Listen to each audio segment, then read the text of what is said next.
राजेंद्र यादव की माटी को अपने प्रणाम निवेदित करता हूं। मैं किसी भ्रम में नहीं हूं कि आप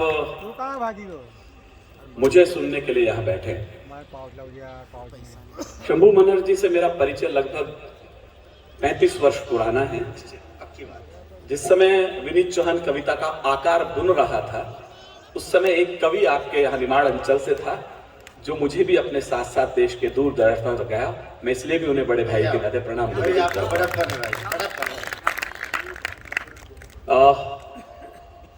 कवियों से ज्यादा आज यदि बधाई किसी को दी जानी चाहिए तो वो श्रोताओं को दी जानी चाहिए। हमारे पास फिर भी अलाव है। आप लोग ठंड में बैठे हैं और इस खुले आकाश में बैठे हैं। हमारी नगर अध्यक्षा महोदय यहाँ बैठी हैं। मैं आपको बधाई देता हूँ आपकी नगर पालिका को। एक श्रेष्ठ आयोजन आपने शहर के लिए जुटाया है और ऐसे श्रेष्ठ श्रोता यहाँ पर हैं। अब कविता इन छोटे शहरों में बच गई है, मतलब बंबई जैसे शहर में होते तो अब तक लोग घर चले गए होते। इतने लंबे को इसलिए चलते नहीं हैं। कई बार मुझसे लोग बात कहते भी हैं कि आप निमाड़ के इस छोटे छोटे कस्बों में कई बार क्यों चले जाते हो। मेरा कविता का बचपन बीता है इस निमाड़ में, मालवा में, हाड़ौती में। बस मैं उसे दोहराने चला आता हूँ, वरना लिफाफे तो अब बड़े शहरों में बड़े मोटे मिलने लगे हैं। और ये मैं शब्द पूर्वक कह रहा हूँ, रिकॉर्डिंग के सामने कह रहा हूँ। शंभू भैया मुझे टोक सकते हैं। इन्होंने पूछा था कि मैं खरगोन में बुलाने की तुम्हें 30 साल बाद हिम्मत जुटा पा रहा हूँ, लेकिन मेरे पास वो मोटा लिफाफा नहीं है। तुम्हारी डिमांड क्या है? मैंने कहा 1 कप चाय। मैंने एक भी पैसा इनसे मांगा हो तो आप मुझे हमेशा के लिए प्रतिबद्ध कर सकते हैं। मैं जैसे हूं वैसे यहां हूं। बचपन के मित्रों से क्या सौदा करना, जहां दिल के रिश्ते हो गए वहां पैसा कहां मायने रखता है। अंधन तेरे पास नहीं, किरदार सुदामा जैसा रख। मैं क्यों चलाया आज इतनी दूर? कविता मैं पढ़ दूंगा। एक दोस्त के बुलावे पर क्यों चलाया हूं। अंधन तेरे पास नहीं, किरदार सुदामा। अब मैंने कहा तालियां किसके लिए बजी, तो दोस्ती के नाम थे। अंधन तेरे पास नहीं, किरदार सुदामा जैसा रख। तेरा चाहने वाला कोई मोहन भी हो सकता है। तेरा चाहने वाला कोई मोहन भी हो सकता है। तेरा चाहने वाला कोई मोहन भी हो सकता है। दीदी बड़े शहरों में चले जाइएगा। एक अंतर समझ लीजिए, मैं इस छोटे शहरों में क्यों आ जाता हूं आज भी, क्योंकि लिफाफे तो बड़े शहरों में पड़े हैं। बस उस पर मुझे शुरू कर दीजिएगा। उसके बाद का कवि सुना आप पर निर्भर करेगा। मैं इन खाली कुर्सियों से ताली न बजवा दूं तो मेरा नाम विनीत चौहान है। मैं क्यों चला आता हूं छोटे शहरों में? जाइए दिल्ली, बंबई, कलकत्ता, बड़े शहरों में सुबह 5 बजे आपको सफेद कुत्तों की चैन पकड़ के घूमती हुई लड़कियां दिखाई देंगी। और चले आइए कभी खरगोन की सड़कों पर इस ठंड में सुबह 5 बजे सेना के लिए कसरत करते हुए लड़के जवान तैयार होते दिखाई देंगे। बस इसीलिए चला आता हूं। ये धरती रण में दुश्मन का कोई एहसान नहीं रखती। मैं कविता से शुरू हो रहा हूं तो कविता से विराम भी करूंगा। ये धरती रण में दुश्मन का कोई एहसान नहीं रखती। जुगनू की दौड़ी झुक जाए ऐसे भी निमान नहीं रखती। मैं आपकी मिट्टी का स्तवन कर रहा हूं। कहीं राजेंद्र यादव ऊपर हो तो उसे याद दिलाना कि हम उसे याद कर रहे हैं। ये धरती रण में दुश्मन का कोई एहसान नहीं रखती। दुगनू की जोड़ी झुक जाए ऐसे दिन मान नहीं रखती। और सीमा पर दुश्मन की जाकर, अब आपके हाथ उठे, सीमा पर दुश्मन की जाकर जो माँ का दूध ल जाए, भारत माँ ऐसी कोई भी कायर संतान नहीं रखती। भारत माँ ऐसी कोई भी कायर संतान नहीं रखती। भारत माँ ऐसी कोई भी कायर संतान नहीं रखती। हम प्राण हथेली पर लेकर दिल में एहसास लिए बैठे। मुझे मालूम है मैं शंभू मनहर के शहर में हूं तो कविता की भाषा क्या होनी चाहिए और नारे की भाषा क्या होनी चाहिए। अभी मैं टेलीविजन के बड़े शो में था। उस शो के अंदर एक नई परंपरा शुरू हुई है। वहां टेलीविजन पर एक सीन दिखाया जाता है। शंभू भैया कहते इस पर कुछ लिखो। मुझे एक सीन दिखाया गया। हमारे पायलट एक विमान को लेकर करके उड़ रहे हैं चाइना की तरफ और कॉकपिट बंद करता है हमारा पायलट। चले विनीत इस पर कुछ लिखो। मैंने यदि कुछ ठीक लिखा हो तो कविता जैसा मैं आपको बता रहा हूं। ताली कैसे बजवाई जाती है 40 साल में मैंने सीख लिया है, वो मैं अभी तय कर दूंगा आपको। पर कविता सुन ले बस एक मुक्तक, फिर उसके बाद शुरू होता हूं। हम प्राण हथेली पर लेकर दिल में एहसास लिए बैठे। इसमें 5 भी लोग कविता के होंगे। मैं दावा कर रहा हूं, मैं अपनी कॉपी पेश कर रहा हूं आपके सामने, कविता पढ़ रहा हूं मैं। हम प्राण हथेली पर लेकर दिल में एहसास लिए बैठे। दुश्मन के स्वागत की खातिर कुछ तोहफे खास लिए बैठे। बढ़ चले मृत्यु के परवाने, जीने की है परवाह किसे, जीवन जीवन जीने की खातिर हम मृत्यु की प्यास लिए बैठे, जीवन जीने की खातिर हम मृत्यु की प्यास लिए बैठे, जीवन जीने की खातिर हम मृत्यु की प्यास लिए बैठे, जीवन जीने की खातिर हम मृत्यु की प्यास लिए बैठे। आप इस ठंड में यहाँ अपने बेटे को याद कर रहे हैं, राजेंद्र यादव को याद कर रहे हैं, बड़ी बात है। मैं अगला वाक्य जो बोल रहा हूं मुझे बोलते शर्म आएगी, आपको सुनकर शर्म आएगी। ये हिंदुस्तान की तहजीब किस तरह चल पड़ी है। अभी मैं 3 महीने पहले शंभू भैया बंबई चौपाटी पर कविता पढ़ रहा था। उस दिन मुझे सूचना मिली कि इस देश में यह भी होता है क्या। हमारे सन 92 के आतंकी बॉम्बे हमले के सबसे बड़े आतंकवादी याकूब मेमन, में प्रामाणिक कैमरों के 3 कैमरों के सामने रिकॉर्ड दर्ज कर रहा हूं। गलत हो मुझे कल टोकना, तुम झूठा बयान देकर के गए थे। इस देश के अंदर सन 92 के सबसे बड़े आतंकी हमले याकूब मेमन की कब्र को मजार में तब्दील करा जा चुका है। बंबई के अंदर संगमरमर लगा दी गई है उसके ऊपर। ये इस देश के अंदर हुआ, उस पर लाइटिंग की गई है। मुझे अच्छा लगता काश वो लाइटिंग उन शहीद परिवारों के घर पर कर दी जाती जिनके सिंदूर इस देश पर नौछावर हुए। लेकिन दुर्भाग्य इस देश का। बात यहां खत्म नहीं हुई। मैंने कहा मैं आपकी नींद भगा दूं तो मेरा नाम विनीत चौहान नहीं। बात यहां खत्म नहीं हुई सर। एनसीपी का एक बड़ा नेता बयान दे रहा था उसके समर्थन में कि कम से कम देश को अकल तो आई कि इस आतंकवादी को एक देशभक्त मानने का दाखिल स्वीकार किया। मैं जानबूझकर उस नेता का नाम नहीं ले रहा हूं, वरना उसका कद बड़ा हो जाएगा, मेरी कविता का कद छोटा हो जाएगा। मैं केवल 2 लाइन कह रहा हूं। इस समय वो अपने कमरे में सो रहा हो तो आपकी तालियां थप्पड़ की तरह उसके कनपटी पर पहुंचनी चाहिए। सांप जब तक आस्तीनों के न मारे जाएंगे, मैं आपकी हथेली में तालियां नहीं चिंगारियां देखना चाहता हूं। सांप जब तक आस्तीनों के न मारे जाएंगे, हौसला कितना भी हो, हम जंग हारे जाएंगे और दुश्मनों के संग तो हम फिर करेंगे फैसले। पहले घर के जाहिलों के सर उतारे जाएंगे, पहले घर के जाहिलों के सर उतारे जाएंगे, पहले घर के जाहिलों के सर उतारे जाएंगे। या भी भारत माता के जय के नारे लग रहे थे। मैं तो हैरत में हूं, सरकार दूसरी नहीं है साहब, वरना आप पर इसी बात पर सांप्रदायिकता का आरोप लग जाता है। यह अजीब देश है। देशभक्ति की बात करना इस देश में सांप्रदायिकता की उपाधियां देना शुरू कर दी। और फिर एक बात बोल रहा हूं, समझदार लोगों रिसीव करना। सरकारी स्कूल में पढ़े होगे, भारत माता की जय सीख गए हो। दिल्ली की यूनिवर्सिटी में पढ़े होते तो भारत तेरे टुकड़े होंगे इंशाअल्लाह सीख रहे होते आप लोग का। क्या अजीब देश है ये। भारत तेरे टुकड़े होंगे इंशाअल्लाह, इंशाअल्लाह। विनीत चौहान किसी कवि का वीर रस का नाम नहीं है, मैं बगावत का दूसरा नाम हूं। मैं एक भी बागी इस भीड़ में तैयार कर दूं तो मेरा कहना सार्थक, आपका सुनना सार्थक है। दिल्ली यूनिवर्सिटी के अंदर नारे भारत तेरे टुकड़े होंगे इंशाअल्लाह, इंशाअल्लाह। घर घर से अखबार, घर घर से अफजल निकलेगा। मुझे इस बात पूरा पंडाल जितने लोग बचे हैं एक साथ तालियां चाहिए। घर घर से अफजल निकलेगा, घर घर से अफजल निकलेगा। निकम में भी घर घर से अफजल निकलेगा तो क्या घर घर से भगत सिंह पैदा नहीं हो जाएंगे इस देश के अंदर? क्या केवल अफजल पैदा होंगे इस देश के अंदर? जिसके गायन से माता की परतंत्र बेड़ियां टूट गई, भारत माता की जय नहीं लगाएंगे? दक्षिण से आवाज उठती। मैं खरगोन में खड़ा हूं, राजेंद्र यादव की मिट्टी का कर्ज अदा कर रहा हूं। जिसके गायन से माता की परतंत्र बेड़ियां टूट गई, जिसकी स्वर लहरी सुनने को स्वर सीढ़ियां छूट गई। कुछ मक्कारों को वही गीत तिल भर भी नाच नहीं आया, गद्दारों को लगता शायद माता का दूध नहीं भाया। मुझे आपकी तालियां कमजोर मुझे चाहिए नहीं सर। मेरे दोस्त लोग जानते हैं राजस्थान यूनिवर्सिटी का एक गोल्ड मेडल मेरे हिस्से में आता है। मुझे 100 में से 100 अंक लेने की आदत है। या तो 100% हुटिंग चाहिए या 100% तालियां चाहिए, बीच का रास्ता मैंने चुना नहीं है कभी। जिसके गायन से माता की परतंत्र बेड़ियां टूट गई, जिसकी स्वर लहरी सुनने को स्वर सीढ़ियां छूट गई। कुछ मक्कारों को वही गीत तिल भर भी रास नहीं आया, गद्दारों को लगता शायद माता का दूध नहीं भाया। मक्कारों को लगता शायद माता का दूध नहीं भाया। जो गीत सदा आजादी की दुल्हन की जय जयकार रहा, जो गीत सदा आजादी की दुल्हन की जय जयकार रहा, जो फांसी पर चढ़ते चढ़ते वीरों की रणहुंकार रहा, तुम उसी गीत को गा न सके, सचमुच कितने हठभागी हो। माता की छाती चीर गए तुम कुल कलंक कुल दागी हो। माता की छाती चीर गए तुम कुल कलंक कुल दागी हो। जो चले गए यह देश छोड़। हमारे बहुत से भाजपा के मित्र, बजरंग दल के दोस्त एक नारा लगाते हैं, हम पाकिस्तान से भारत माता वंदे मातरम गवा देंगे। माफ कीजिएगा साहब, कुतर्क की बात कर रहे हैं। मैं जोश में भी हूं तो मैं होश में भी हूं। पढ़े लिखे लोगों इस बात को समझ लीजिएगा। 47 का विभाजन मजहब की दीवार पर खड़ा था सर। जिन लोगों को मजहब प्यारा था वो पाकिस्तान चले गए थे। हमें कोई हक नहीं हम उनसे जाकर कहें कि तुम भारत माता की जय करो। लेकिन जो लोग यहां रह गए थे, मेरा तर्क समझिएगा, उन्होंने यह तय कर लिया था 47 में कि मजहब को बड़ा नहीं मानेंगे, हिंदुस्तान को बड़ा मानेंगे। यह बात तो 47 में तय हो चुकी थी। आज इन निकम्मों की भाषा क्यों बदल रही है, बस ये मेरे गुस्से का कारण है। तर्क समझ में आए तो मुझे साथ दीजिए, वरना हुट भी कर सकते हैं आप। जो चले गए यह देश छोड़, उनसे न शिकायत कभी हमें, पर तुमने इसको वतन कहा, इसलिए मोहब्बत अभी हमें।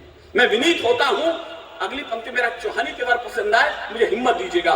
जो चले गए यह देश छोड़, उनसे न शिकायत कभी हमें, पर तुमने इसको वतन कहा, इसलिए मोहब्बत अभी हमें। वरना इस घटना पर तुमको हम बांट छांट भी सकते थे। जो भारत की जय गा न सकी वो जीभ काट भी सकते थे।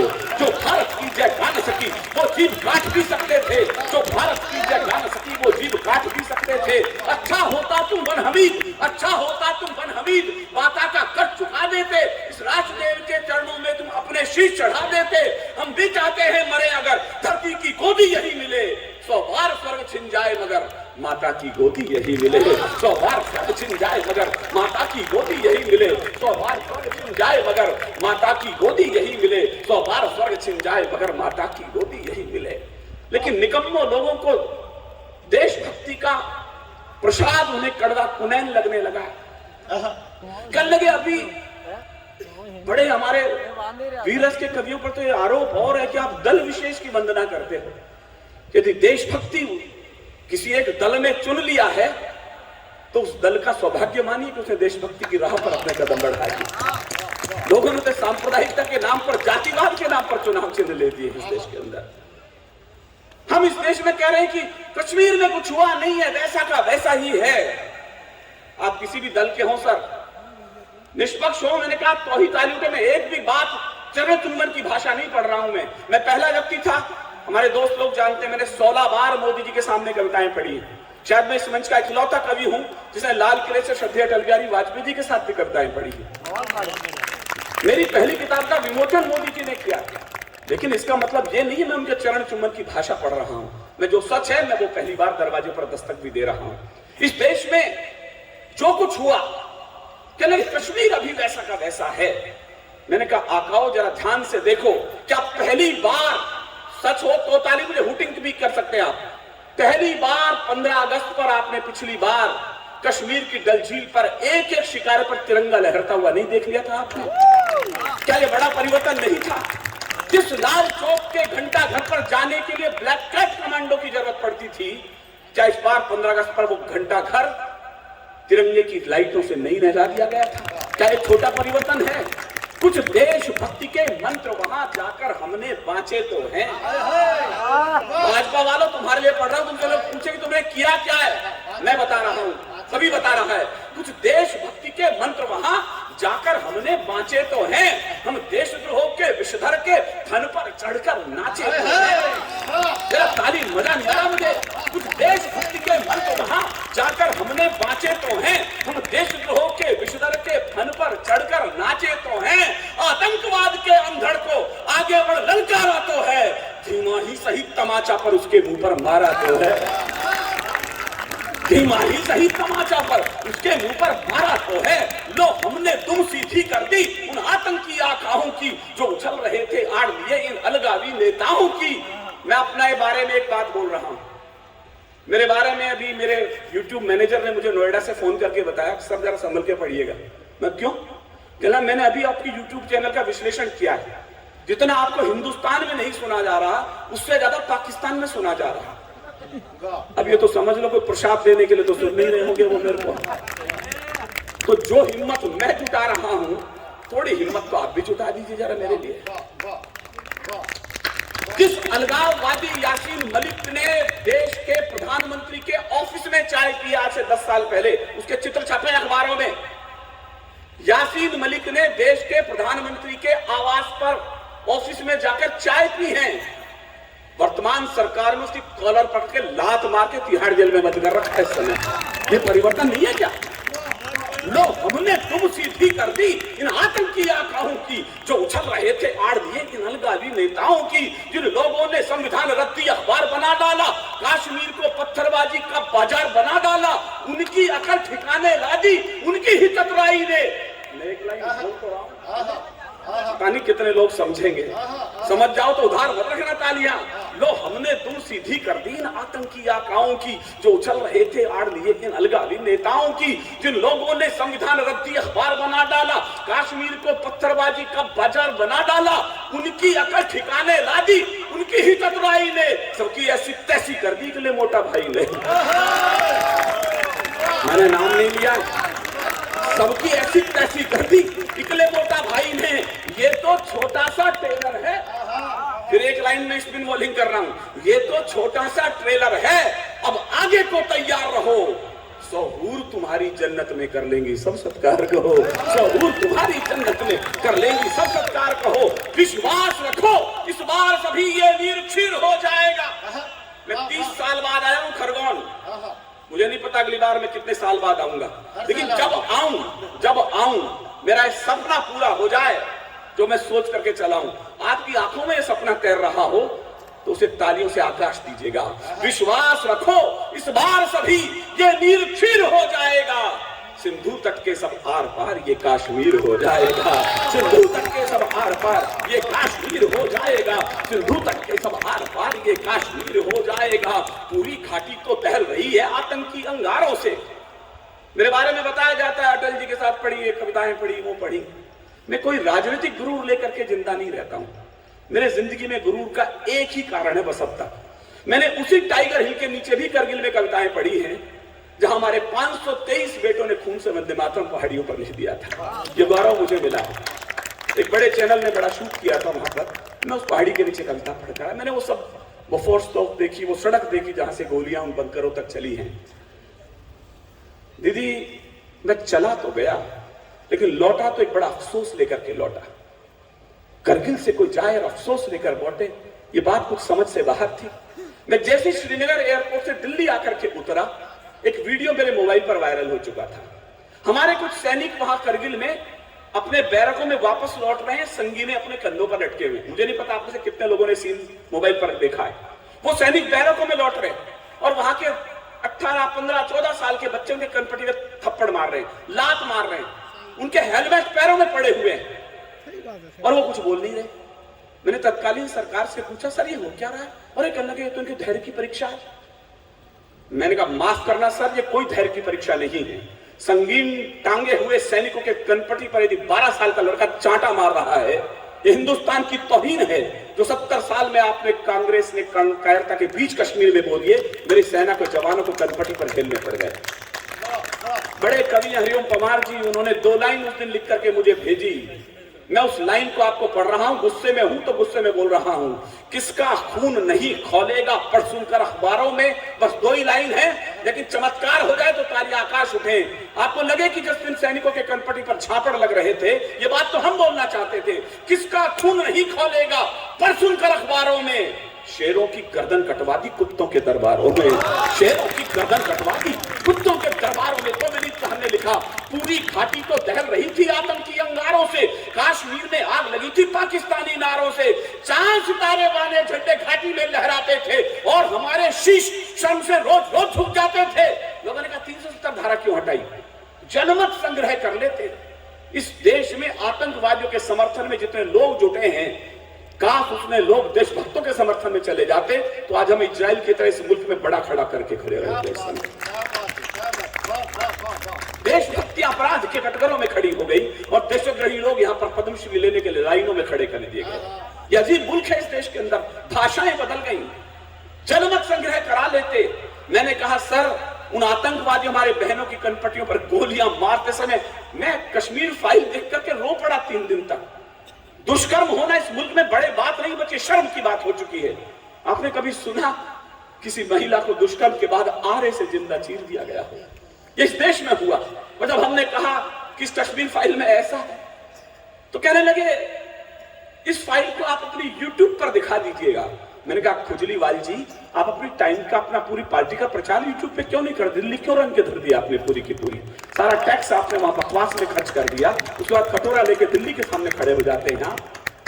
जो लाइन मैं कह रहा हूं कि 370 में जनमत संग्रह कर रहा हूं, खरगोन के लोगों आपको लगे कि 370 धारा हटाना ठीक था तो मेरा समर्थन कीजिएगा, आपको लगे बुरा था गलत था तो चुप रहिएगा, मैं आपसे जनमत संग्रह कर रहा हूं।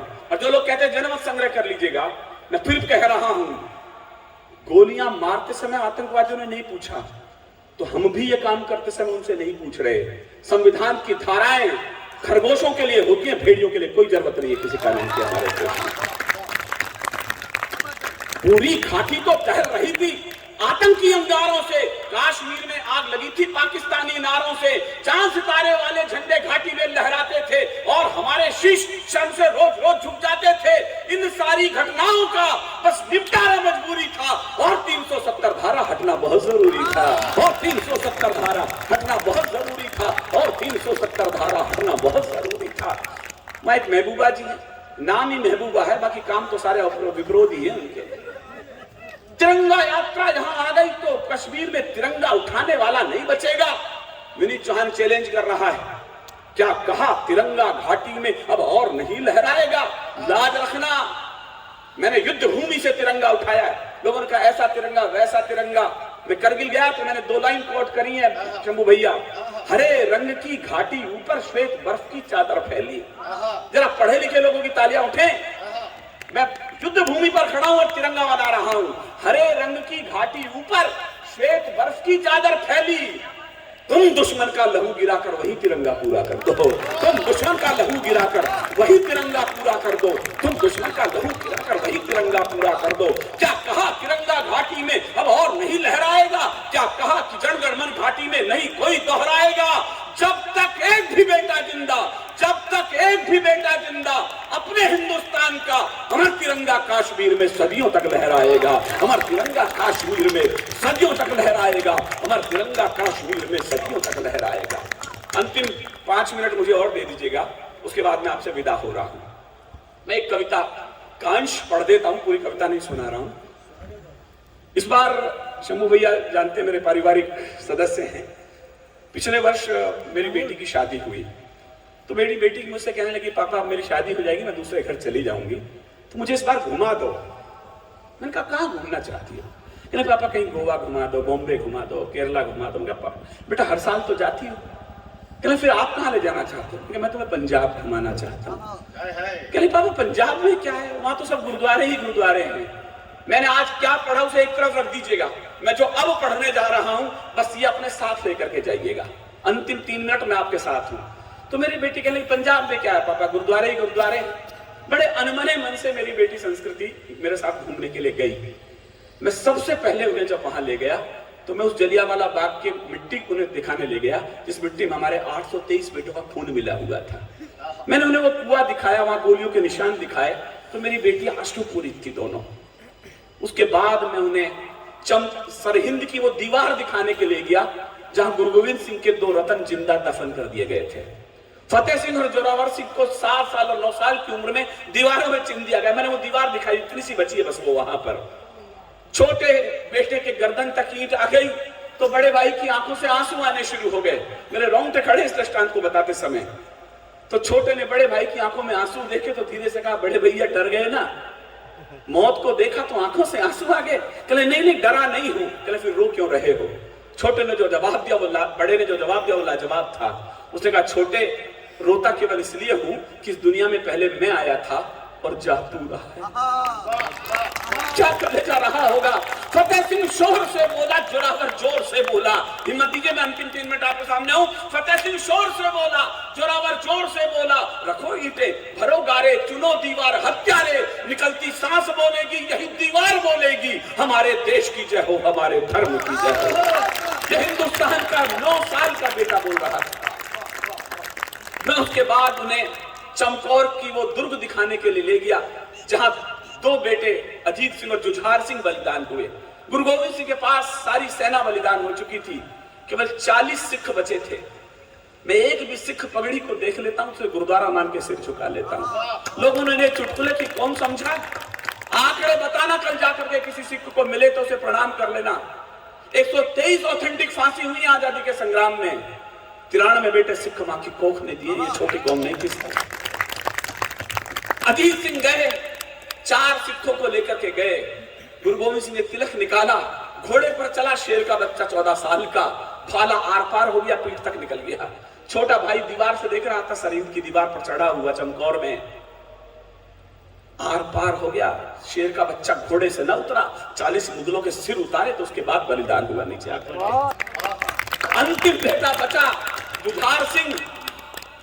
गुरु गोविंद, हमारे यहाँ परंपरा है, राजपूत कौम में, शंभू भाई जानते हैं, जब युद्ध के लिए कोई जाता है तो माँ उसे तिलक निकालती है। सिखों में भी परंपरा है, माँ कलगी टांगती है पगड़ी के अंदर।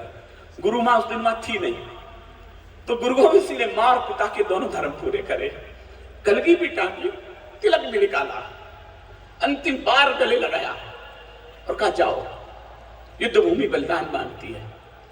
छोटा भाई गया, अंतिम बचा था योद्धा के रूप में, 5 मिनट बाद वापिस आ गया। गुरु गोविंद सिंह डर गए, बेटा वापिस कैसे आया? धीरे से पूछा, वापिस कैसे आया? कहला, पिताश्री प्यास लगी है, पानी पिला दो। गुरु गोविंद सिंह ने एक ही वाक्य कहा, वापिस भेज दिया। कहने शर्म नहीं आती, रणक्षेत्र में खड़े हो, शत्रु के लहू से प्यास क्यों नहीं बुझा लेते? चारों बेटे बलिदान हो गए। गुरु मां तक खबर पहुंची तो उसने पल्लू फैला दिया गुरु गोविंद सिंह के सामने, मेरी कोख खाली हो गई है, मुझे मरने की अनुमति दो। गुरु गोविंद सिंह तो बलिदान हो गए, कहां से लौटाऊं तुम्हारे बेटे? उसने कहा, फिर मैं आत्महत्या करना चाहती हूँ। गुरु गोविंद सिंह कहा, नहीं, सिखों में आत्महत्या का विचार आना भी नहीं चाहिए। बस एक ही वाक्य कहा गुरु गोविंद सिंह ने। आपको एक सुखद सूचना देते हुए मैं गौरवान्वित हूं, अमृतसर एयरपोर्ट का नाम वर्तमान सरकार में बदलकर भगत सिंह एयरपोर्ट हो चुका है। ये सुखद सूचना। मेरा अभियान है, जिस दिन मैं ये 2 लाइन पढ़ रहा हूं, जिस दिन चंडीगढ़ एयरपोर्ट पर लिख दी जाएंगी, उस दिन विनीत चांद इस कविता को समाप्त मान लेगा। गुरु गोविंद सिंह ने एक उत्तर दिया, जब गुरु मां ने कहा कि मेरे चारों बेटे मर गए, मुझे मरने की अनुमति दो। गुरु गोविंद सिंह ने कहा, 2 लाइन सुन लो गुरु मां, बस जो कहा वो लाजवाब था। आपकी तालियां उठे, मैं कविता को विराम कर रहा हूं। देश धर्म के वास्ते वार दिए सुचार, 4 मरे तो क्या हुआ, ये जीवित कई हजार। 4 मरे तो क्या हुआ, ये जीवित कई हजार। 4 मरे तो क्या हुआ, ये जीवित कई हजार। ये कौम शीश देकर जन्मी, ये कौम शीश की दानी है। ये कौम शीश देकर जन्मी, ये कौम शीश की दानी है। ये अमृत शक्कर बड़ी हुई, ये कौम बड़ी अभिमानी है। जब जब हम पर संकट आए, इस पगड़ी ने बलिदान दिया। गुरुओं ने मस्तक चढ़ा दिए, अपने प्राणों का दान दिया। कुछ को आरे से चिरवाया, कुछ थे रुई से जलवाए, कुछ सूली ऊपर टांग दिए, कुछ दीवारों में चिनवाए। वो गर्म तवे पर चढ़े मगर, मुझे विदा कीजिएगा, वो गर्म तवे पर चढ़े मगर निज सत्य पद से डिगे नहीं। पुरजा पुरजा कट गए मगर मुगलों के आगे झुके नहीं। पुरजा पुरजा